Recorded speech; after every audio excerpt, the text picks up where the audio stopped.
Merci de nous rejoindre pour suivre votre émission bi-hebdomadaire Podium F. Madame, Monsieur, bonsoir et très heureuse de vous retrouver pour le compte de ces numéros où nous avons le plaisir de recevoir et de nous entretenir en même temps avec Dr Bahati Mouinze Irène, qui est coordinatrice nationale de l'ONDH, lutte contre toutes sortes de violences faites à la femme.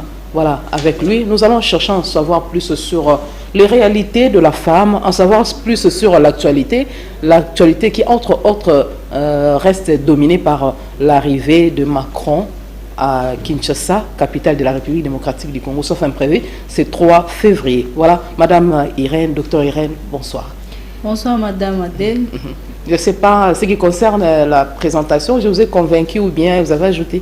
Oui, en fait, je suis couverte de plusieurs casquettes. À part le fait d'être coordonnatrice nationale d'une ONG qui lutte contre toutes sortes de violences faites à la femme, je suis en même temps rapporteure adjointe en charge du genre, de la santé et des élections au syndicat de concertation nationale de la société civile. Et par cela, je suis en même temps directrice régionale du réseau mondial des femmes médecins, experts en santé publique et autres professionnels de santé. Et à part ça, je porte vraiment plusieurs d'autres casquettes que je me réserve peut-être prochainement, vu que c'est le mois de la femme qui commence. On dit qui trop embrasse, mal étreint. Vous en sortez comment pour qu'une tâche ne puisse pas peser sur l'autre? Oui, merci beaucoup. Ça, c'est une question que je reçois chaque jour. Vu que c'est plusieurs organisations, et chaque organisation a bien sûr sa spécialité ou bien le domaine d'intervention. Et chaque organisation a un calendrier qui nécessite ou qui demande qu'on puisse organiser telle ou telle autre activité ou organiser des réunions. Et moi, je me conforme à tous ces calendriers, et vu qu'ils ont aussi besoin de mon expertise. Voilà, merci beaucoup pour ça.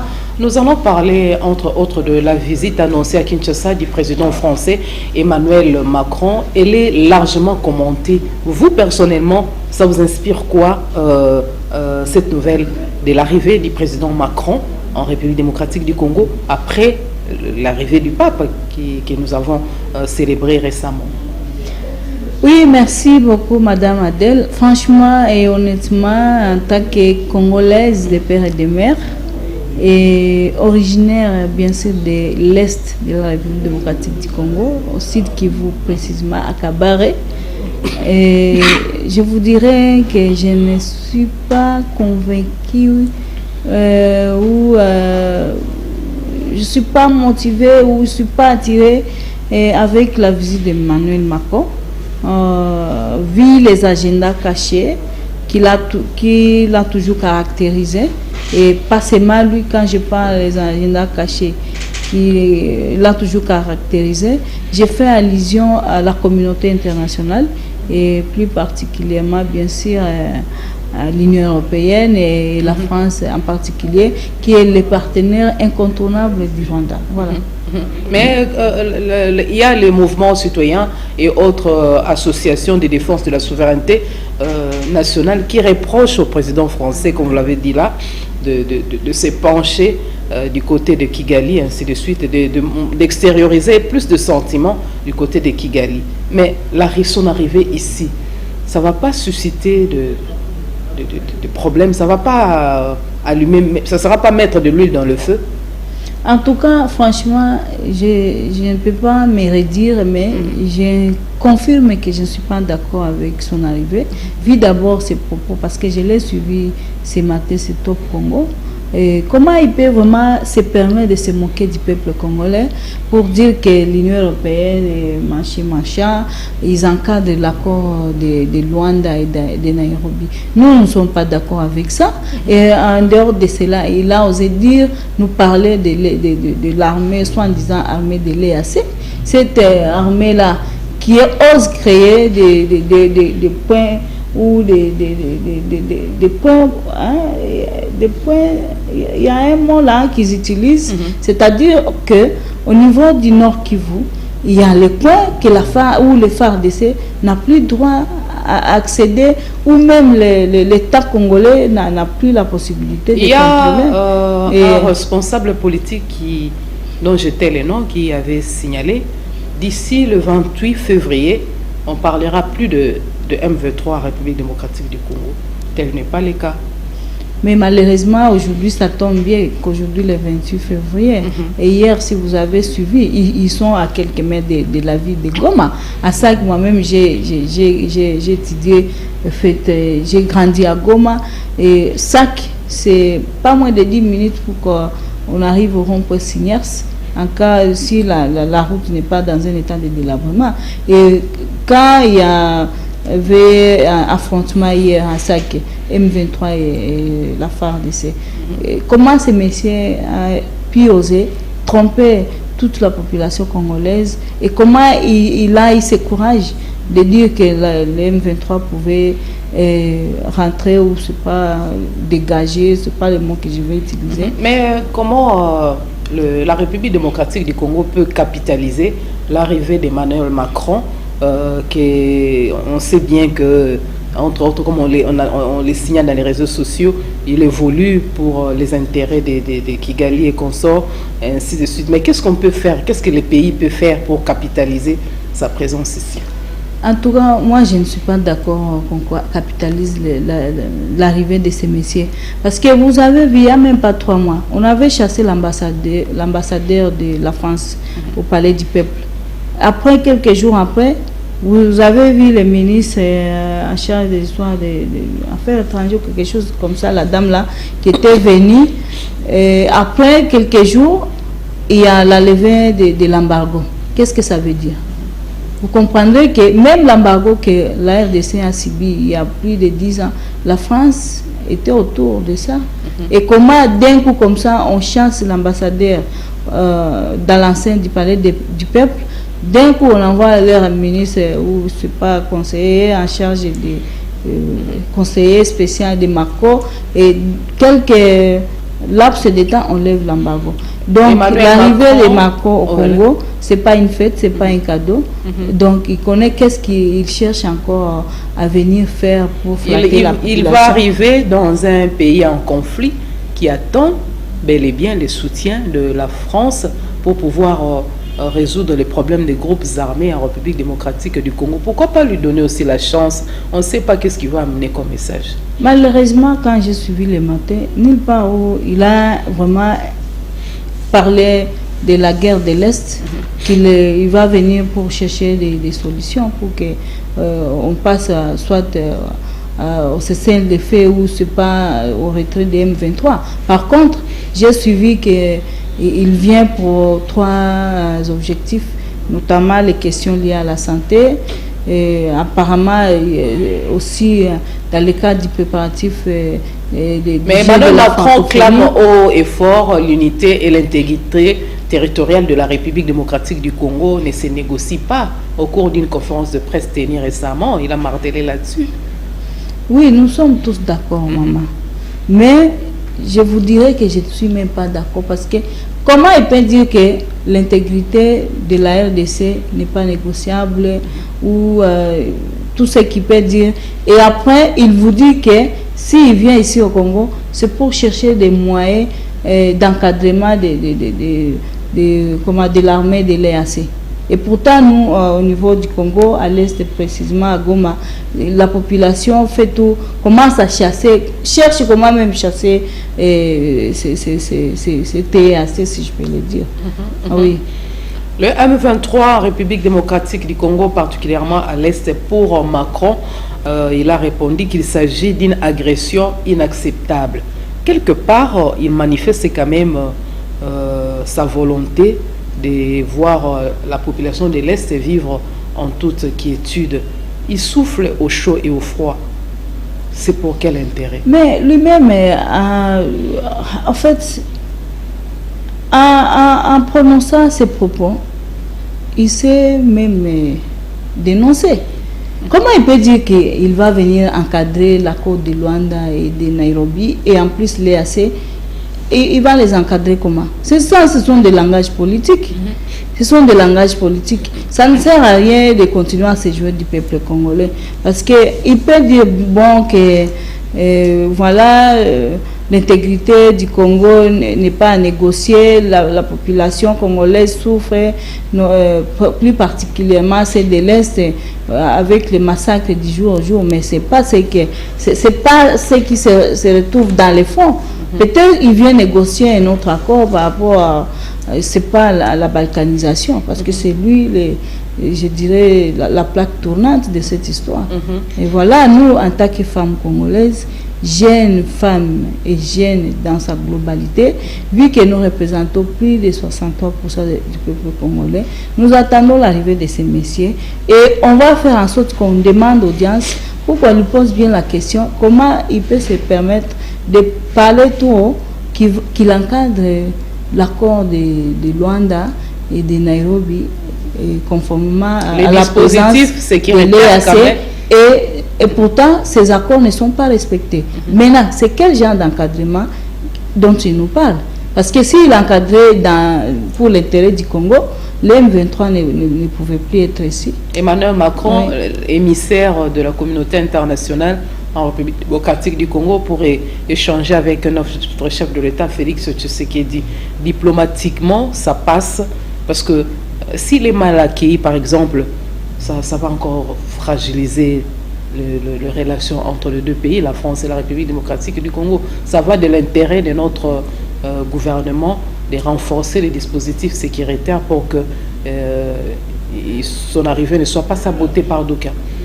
Pour qu'on trouve bien et mieux et qu'on comprenne que ce qu'il a dit sur l'intégrité du Congo, on va, en tout cas, il faut qu'il fasse tout avec son arrivée, que l'M23 puisse se retirer. Que le cessez-le-feu puisse avoir lieu au niveau de Goma, partout où se trouve le M23. C'est par là où on va comprendre que Macron est venu avec une solution durable. Mais s'il arrive pour nous parler de l'encadrement de ces accords, et machin, donc ça ne sert à rien de venir au Congo. Et voilà. Voilà, merci beaucoup pour cet éclairage. Nous allons évoluer. Docteur Bati, vous êtes coordinatrice nationale de l'ONG, de l'ONG pour la défense des droits de la femme, le droit de l'homme, la défense des droits de l'homme. Alors ici, dans notre mission Podium F, nous martelons plus sur le droit de la femme. Nous donnons l'opportunité à la femme d'extérioriser ses sentiments, de donner son impression par rapport à certaines réalités. Et c'est un peu de nous parler de votre structure et de cette responsabilité. Merci beaucoup. En fait, notre structure, elle est vieille parce que c'est depuis 2009 que nous existons. Avant d'ailleurs qu'on proclame la RDC la capitale mondiale des violences faites à la femme, parce que la RDC a été proclamée capitale mondiale des violences faites à la femme plus précisément au sud Kivu en 2010. Et c'est la création de cette organisation a eu lieu après avoir fait plusieurs analyses et observations vis-à-vis des conditions de vie ou la manière dont la femme a toujours été marginalisée dans la société. Et cette femme, nous n'avons pas fait seulement l'allusion en fait à la femme congolaise, mais nous avons vu partout au monde, parce que même si vous allez en Europe, dans tous les continents du monde, la femme a toujours été marginalisée. Et voilà, cette organisation travaille dans des volets. Nous sommes dans les volets des droits de l'homme et les volets de développement. Et chaque volet a 4 départements. Et notamment au niveau du volet des droits de l'homme, nous avons une clinique juridique qui accompagne les différents camps des femmes. Ici à Kinshasa ou bien? À Kinshasa et partout nous sommes représentés, parce que nous sommes dans 18 provinces de la République démocratique du Congo. Nous avons des coordinations de représentation. Nous avons des coordinations de représentation dans 18 provinces de la RDC. Et nous œuvrons dans plusieurs domaines, comme je venais de le dire. Mais chaque domaine a des volets plus spéciaux et spécifiques. Et comme je venais de le dire, on a les volets des droits de l'homme et les volets de développement. Dans les volets des droits de l'homme, nous avons une clinique juridique qui s'occupe d'encadrer, accompagner les différents cas de violation liés à la femme et aux enfants. Nous avons aussi un département santé qui s'occupe de toutes les questions liées à la santé. Nous avons aussi un département qui s'occupe de la bonne gouvernance et élection. Et nous avons un département qui s'occupe de l'encadrement de la jeunesse. Et du côté volet développement, nous sommes dans l'agriculture. Nous encadrons les femmes dans le pêche, l'élevage et l'agriculture. Nous sommes aussi... nous encadrons les jeunes dans un département qu'on a pu dénommer communication et nouvelles technologies. Ces jeunes-là, ils vous produisent plusieurs produits, notamment si vous avez besoin de la connexion Internet. Mais il y a plusieurs structures ONG qui œuvrent pour la même cause. En quoi vous vous différenciez, vous vous distinguez des restes des organisations non gouvernementales qui luttent contre les différentes formes de violences faites à la femme? Non, j'aimerais vous rappeler qu'il y a plusieurs ONG qui parlent des droits de la femme. Mais nous, notre spécificité ou notre spécialité est que, à part le ministère du genre ici en RDC, c'est nous.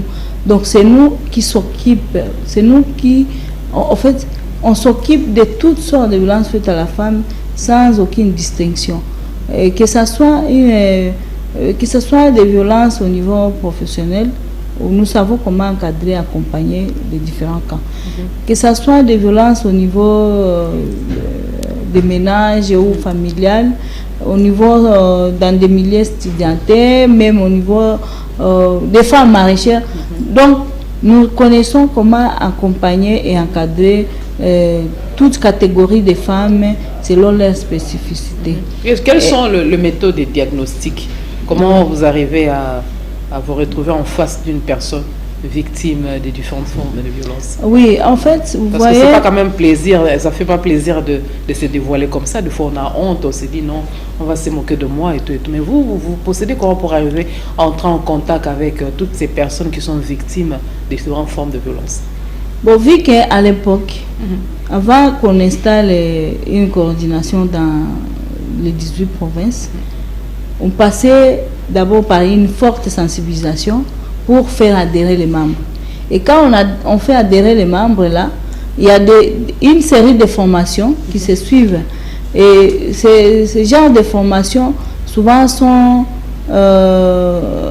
basées sur plusieurs spécialités. Par exemple, il y a les médecins ou les infirmiers ou le corps médical qui s'occupent vraiment spécialement à voir ou à multiplier des formations pour la prise en charge en cas de violence sexuelle. Nous avons aussi des avocats qui sont aussi des gens spécialisés, mais quand on ajoute l'aspect droit de l'homme, ils savent comment recevoir, comment orienter tous les cas qui se retrouvent dans les cas de violation d'une manière générale. Mais la question est tellement capitale, comment nous nous sortons, comment on s'en sort pour approcher, pour aider une victime ou une victime, si je peux le dire. En tout cas... De le permettre de réintégrer sa famille sans problème. Oui.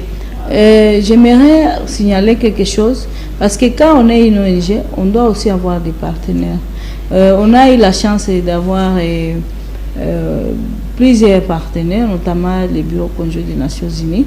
À l'époque, quand on recevait les cas de violence sexuelle, on savait comment orienter ces cas vers les bureaux terrés qui se retrouvent dans la province. Il y a aussi Il Africa qui est basé à Goma. C'est un hôpital comme l'hôpital de Panzi du docteur Denis Mukwege. À l'époque, en cas de violence sexuelle, on orientait les cas à Il Africa et à la Fondation Panzi. Ou bien, par exemple, ici à Kinshasa, ici à Kitambo, il y a des médecins légistes. Si ce sont des cas de violence sexuelle, si ce sont des enfants, il y a les cliniques, il y a les cliniques, pas cliniques, les tribunaux pour enfants. Et où est-ce que vous tirez les moyens pour arriver à assurer la prise en charge des personnes victimes de violences sexuelles? Vous comprenez que Vous avez des partenaires? Nous avons... Notre appui est beaucoup plus focalisé sur la technicité ou notre expertise. Et par exemple, un cas qui nécessite l'intervention d'un avocat, on envoie l'aide de nos avocats pour aller entendre. Et en cas où ça nécessite l'avocat ne va pas demander l'argent. Non, c'est prédéo. Parce que quand on est défenseur des droits de l'homme... À Kinshasa, en RDC, tout est conditionné par... Non. Nous, dans notre structure, quand vous êtes membre dans notre structure et qu'il y a un cas qui arrive pour nous consulter, pour demander notre assistance, nos avocats assistent toujours prédéo, sans aucune condition. Et après, quand on voit que le cas demande à être peut-être à être référé ou transféré à une autre juridiction, ou peut-être ça va coûter, ça va demander de l'argent, nous aussi, nous savons où toquer, par exemple, chez l'un de nos partenaires, pour voir dans quel mécanisme il peut nous aider. Mais quand le cas arrive, on regarde d'abord les conditions, les preuves, parce que vous ne pouvez pas dire que vous avez été violenté dans telle ou telle autre condition. Il faut avoir d'abord les preuves, nous analysons les preuves. Mais pour le cas de victimes qui ont besoin de soins de santé, on sait qu'ici en RDC, le serment d'Hippocrate n'est pas respecté. Là, vous procédez comment? Parce que sans argent, on ne vous touche même pas. Et là, vous devez aussi bien poser la question, madame. Parce que quand on est malade, c'est-à-dire qu'on est venu d'une famille. Et je prends le cas de la malaria. Vous avez besoin d'être soigné ou traité. Vous devez vous orienter directement à l'hôpital. Nous sommes une ONG. Une ONG sans but lucratif. Et vous comprendrez qu'actuellement, même pour avoir un financement, c'est tout un problème. Mais malheureusement, dans notre département qui s'occupe de la santé d'une manière générale, parce que là, nous avons les aspects curatifs, la promotion et la prévention. Et les aspects curatifs, nous n'avons pas vraiment les moyens pour y répondre tel que ça devrait. Les bailleurs de fonds sont devenus un peu sceptiques. Pourquoi? Parce que quelque part, il n'y a pas vraiment du sérieux dans ce que plus d'une ONG de défense. Exactement, vous avez raison, parce qu'il y a des ONG de mallettes. Parce que vous pouvez vous appeler une ONG, mais vous n'avez pas même des documents. Des documents, l'État congolais ne vous reconnaît pas, ou ne vous reconnaissent pas. Vous n'avez même pas de bureau, vous n'avez même pas un statut. Mais partout où vous passez, vous dites que je suis une ONG ou je suis une ONG. Et voilà. Voilà. À l'est de la République démocratique du Congo, c'est là où les besoins le problème relatif aux violences sexuelles se pose avec acuité. Mais je me dis, comment vous faites pour ce cas-là? Les femmes de l'Est, ils sont abandonnées à leur triste sort. Elles passent nuit, je parle que de femmes et des enfants, elles passent nuit à la Belle Étoile à cause de l'agression rwandaise, et ainsi de suite. Mais qu'est-ce que vous faites pour cette femme-là? C'est cette femme-là d'abord qui a besoin d'une sollicitude extrême. Madame Adèle, je vous rappelle même quand 72 heures avant que le chef de l'État ne décrète l'état de siège, nous, on a organisé un sit-in ici sur Mandela qui a fait qu'on puisse même aller déposer un mémo chez le chef de l'État, parce que nous, en tant qu'ONG des femmes, on avait compris que c'était trop. Et vu qu'il n'y avait pas, on n'avait pas la possibilité d'aider toutes ces familles ou toutes ces femmes qui se retrouvaient dans des conditions de violation d'une manière générale des droits de l'homme, on a crié, on a pensé qu'on devrait faire quelque chose pour montrer ou démontrer notre mécontentement à la face publique. Et c'est comme cela que nous, à notre niveau, nous n'avons pas de décision. Nous ne sommes pas des décideurs. Mais les ONG sont là pour accompagner les gouvernements à bien assumer leurs responsabilités.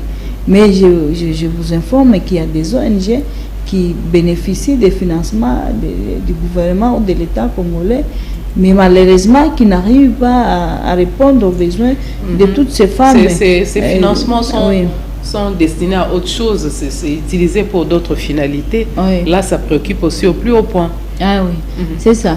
Et donc, nous avons les grands soucis d'aider nos sœurs, nos familles, Les bailleurs de fonds sont devenus sceptiques. mais malheureusement, les bailleurs de fonds sont devenus, je ne dirais pas sceptiques, mais c'est devenu vraiment très compliqué, à tel point qu'on n'arrive même plus à comprendre l'importance de leur présence ici.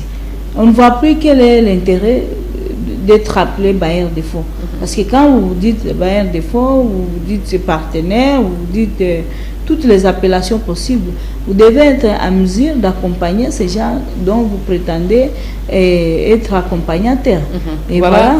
Madame Dr Balti, coordinatrice nationale de l'ONG DH, c'est ça? Oui. Il vous arrive de vous auto-évaluer? Oui, bien sûr. Moi, d'ailleurs, dans notre structure, nous faisons des évaluations tout au plus chaque 6 mois. Nous disons, le premier mois jusqu'à 6, qu'est-ce que nous avons pu réaliser, quels sont les défis, qu'est-ce que nous pouvons encore faire et quelles sont les perspectives.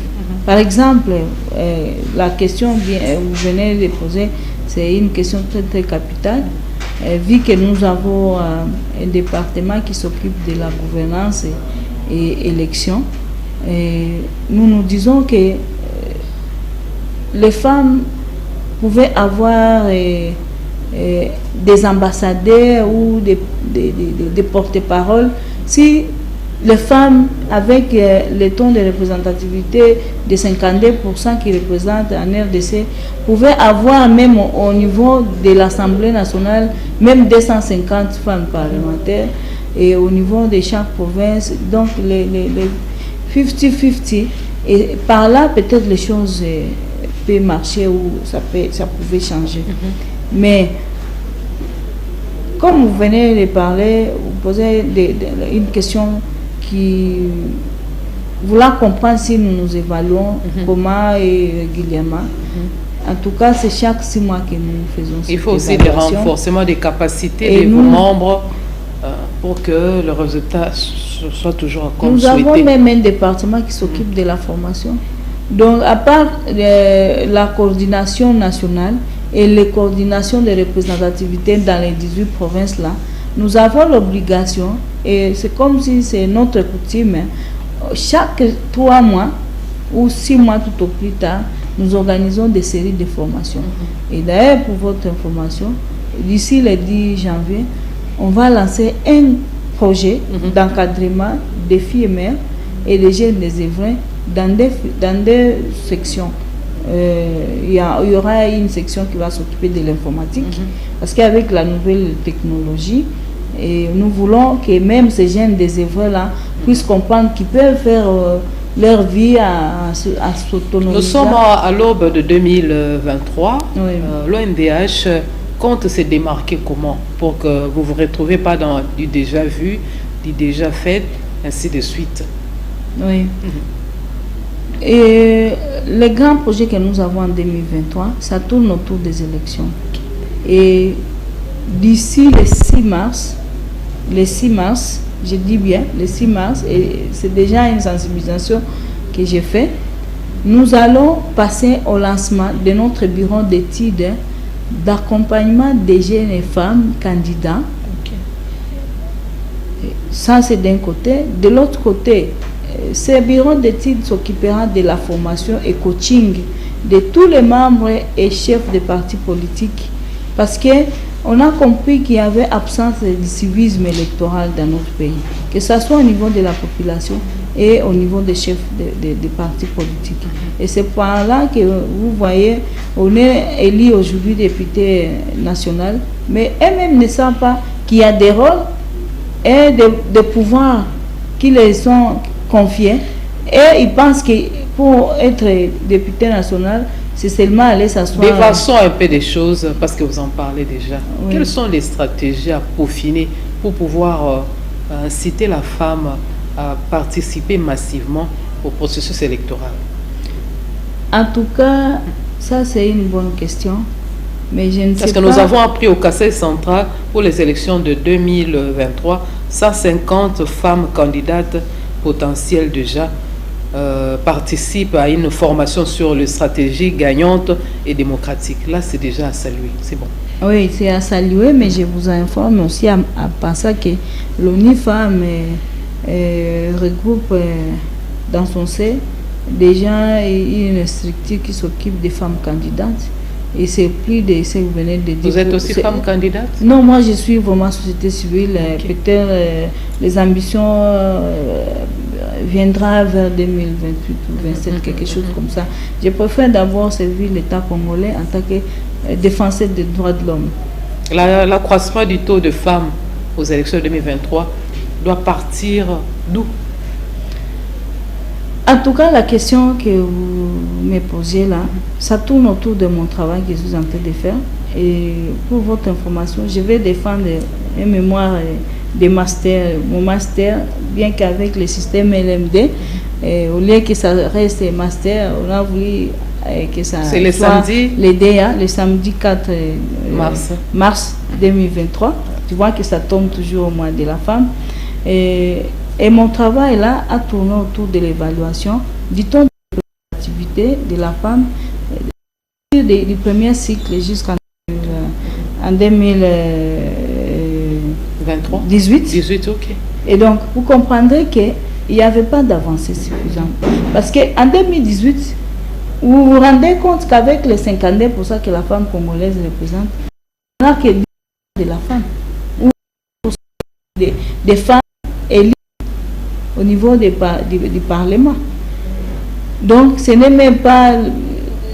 Ça ne représente absolument rien. Mais avec notre travail, en tant que chercheur ou experte électorale, avec d'autres casquettes, que je n'ai pas voulu vraiment d'abord exprimer ici, vu que l'émission tourne autour d'autres questions, on a un mécanisme qu'on est en train de proposer le gouvernement, et à partir, et juste après ma défense, on va lancer une campagne de vulgarisation et sensibilisation au niveau des parlementaires et au niveau de toute la population. Et d'ailleurs, ça cible beaucoup plus tous les chefs des partis politiques. Il y a une bonne place réservée au suivi dans tout ce que vous faites? Bien sûr, parce que le suivi, je ne dirais pas, c'est toute une équipe. J'ai des collaborateurs. Parmi mes collaborateurs, il y a aussi des coachs. Mais vu que c'est moi qui incarne, ou bien la vision est venue de moi, je ne dors presque pas. Je ne dors pas parce qu'il faut que la femme congolaise fasse aussi quelque chose pour que les choses changent. On ne cesse de le dire. La femme congolaise qui veut bien aussi postuler et buter un problème de moyens, cette femme-là ne veut pas dépenser. Il y a un problème d'extirper la peur, il y a un problème de communication, il y a un problème de coaching. Parce qu'on a 4 langues nationales, alors la femme a du mal de fois à s'exprimer en français. On s'est dit pourquoi pas donner l'opportunité à cette femme-là de parler en lingala, pourvu que le message passe. Il y a de ces femmes sages, mais qui n'ont pas étudié et qui peuvent bien apporter quelque chose. Par rapport à ça, quels sont les efforts à faire pour gagner les paris? En tout cas, la question là me semble trop pertinente. Je me suis dit de m'éviter d'apparaître dans plusieurs casquettes, mais j'ai aussi le café genre que je dirige au syndicat de consultation nationale de la société civile. C'est un café qui n'avait jamais existé parce qu'on avait compris qu'il était important et temps que les femmes puissent se retrouver autour d'une table pour se parler des questions qui regorgent leurs intérêts. Et c'est-à-dire, ce café-là, parce que comme c'est un café qui regroupe plusieurs organisations de femmes de la société civile, on a 4 objectifs. Et puis ces objectifs, nous devons les atteindre d'ici 2023 avec le processus électoral qui arrive. Et c'était dit qu'on devrait vraiment voir comment, entre femmes, on pouvait mettre en place un système de coaching entre femmes. Vous, à travers votre expertise, comment ça peut me servir? À travers mon expertise, comment ça peut vous servir? Et en dehors de cela, nous nous sommes dit que la femme devrait faire la promotion de la femme. Quand je suis, par exemple, entrepreneur... Là, ça engage nous, entre autres, nous, les professionnels de médias. Pardon? Faire la promotion de la femme. Ça engage, entre autres, nous, les professionnels de médias. Oui, vous, les professionnels des médias, dans votre casquette des médias. Voilà. Mais pour les autres, par exemple, il y a les femmes entrepreneurs. Une femme qui a 10 000 $, qui part à Dubaï chaque samedi. Et une autre qui a 10 000 francs, qui achète les mapas ici chez Maman Poto. Mais dans la femme qui avait 10 000 $ et l'autre qui achète les mapas chez Maman Poto, on s'est dit, je vais faire aussi la promotion de ma sœur. Je prends par exemple 5 000 $. Au lieu d'aller à Dubaï, je vais commencer à aller juste tout près ici à Loufou ou bien en Angola. Et ma sœur aussi va venir après moi. Et 5 mois après, ma sœur là aura aussi peut-être 10 000 $ comme moi. Ça, ce n'est qu'un exemple, mais ça, c'est du côté entrepreneurial. Mais d'un autre côté, dans la vie professionnelle, prenons le cas de l'administration publique. Moi, je suis chef de division ou chef de bureau ou directeur. Vous êtes agent première classe ou deuxième classe, mais je vois que vous vous battez, vous faites bien votre travail. Et qu'il y a la possibilité de faire en sorte que, au lieu de rester agent de première classe, il faut aussi que je vous nomme ou je vous facilite à devenir chef de bureau. Ça, donc, c'est la promotion entre femmes et femmes. Et à travers cette promotion, bien sûr, c'est les médias qui devraient avoir la facilité de sensibiliser, pourquoi pas même faire des spots qui vont promouvoir cette promotion autour de la femme elle-même. Et donc c'est avec plusieurs objectifs, mais je voudrais qu'on reste seulement dans notre organisation et comment nous faisons la promotion de la femme. Et je martèle beaucoup plus sur les questions de l'agriculture et l'entrepreneuriat, parce qu'on a des femmes. Par exemple, je prends le cas des femmes du Nord et du Sud Kivu. Il y a les femmes avec qui nous travaillons dans l'élevage. On achète les chèvres, mais quand on achète les chèvres, on donne à 10 femmes. Quand les chèvres là vont se multiplier, au lieu de 10 femmes, on multiplie les femmes, par exemple. Même, on ne voit pas seulement les femmes au niveau... les femmes qui ont la chance d'étudier, mais nous prenons la globalité de toutes les femmes. C'est ça. Parce qu'il y a un problème de sagesse aussi au niveau de la femme. Il y a ces femmes qui n'ont pas eu l'opportunité de fréquenter l'école, de passer par le banc de l'école, mais cette femme-là, cette catégorie de femmes sont dotées de sagesse. Alors pourquoi pas donner aussi l'opportunité? Mais Madame Docteur Bati, moi je trouve que dans notre pays, il y a aussi un sérieux problème de genre et élection. Il y a vraiment à boire et à manger dans les genres et élections. Parce qu'aujourd'hui, les femmes sont devenues réservées. Il y a un désintéressement. Pourquoi? Parce que les élections, il y a ceux qui clament haut et fort. On parle de nomination dans les élections. Il y a des problèmes de quotas des partis politiques. Il y a de ces partis politiques où on nomme. Sur les 500 députés, ce sont des nommés et ce ne sont pas des élus. Alors à quoi bon d'aller voter, d'aller postuler, qu'on sort? Je vais prendre ma carte d'électeur juste parce que je sais que ça constitue une pièce d'identité. En tout cas, ça, la question là, ça me révolte encore un peu, beaucoup plus, par rapport aux 50% qu'on a intégrés dans la loi électorale. Et vous vous rendrez compte que nous, on avait fait des plaidoyers sur les réformes électorales. Il y a des éléments qu'on avait donnés pour que la femme puisse être représentée, pour qu'il y ait une représentativité, comment dirais-je, une représentativité équitable. C'est lorsque dit la Constitution. Et bien sûr, il y a aussi la résolution 1325 qui nous parle du partage équitable. Maintenant, Vous dites qu'il y a les femmes qui se sentent déjà désintéressées des questions électorales. Ils ont raison, parce qu'il y a plusieurs défis, il y a plusieurs problèmes qui ont fait que tout le monde, pas seulement les femmes, et donc la population dans sa globalité ne sent plus sa place ou son intérêt ou sur les questions électorales. Voilà. Mais nous, en tant que chercheurs électoraux ou experts électoraux, notre obligation est de faire en sorte que la population puisse comprendre que les questions électorales, c'est une question de la vie nationale, c'est une question que personne n'a droit de s'en passer. Parce qu'à travers les élections, nous pouvons changer notre condition de vie et chacun pourrait ou pouvait se retrouver à la place où il devrait se retrouver. Voilà. Et donc, nous ne nous fatiguerons jamais pour cette question. Voilà. Parce que chacun doit faire quelque chose dans son entourage en faisant comprendre les autres que c'est grâce à ce que je vais faire derrière ou dans l'urne ou les choix que je ferai les jours des élections, ce qui peut arriver à ce qu'on change toutes les inquiétudes ou que nos inquiétudes puissent trouver une solution ou bien une thérapie, si je peux le dire, parce que c'est devenu tout un problème au sein de la population. Mouenze Irène, coordinatrice nationale de l'ONGDH, lutte contre toutes sortes de violences faites à la femme. Nous sommes à la fin de notre émission.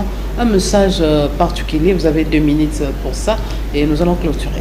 Merci beaucoup, madame la journaliste, pour la parole. Le message que je voudrais lancer, c'est par rapport avec notre défense de samedi, qui porte sur la problématique du temps faible de représentativité de la femme en politique à la République démocratique du Congo.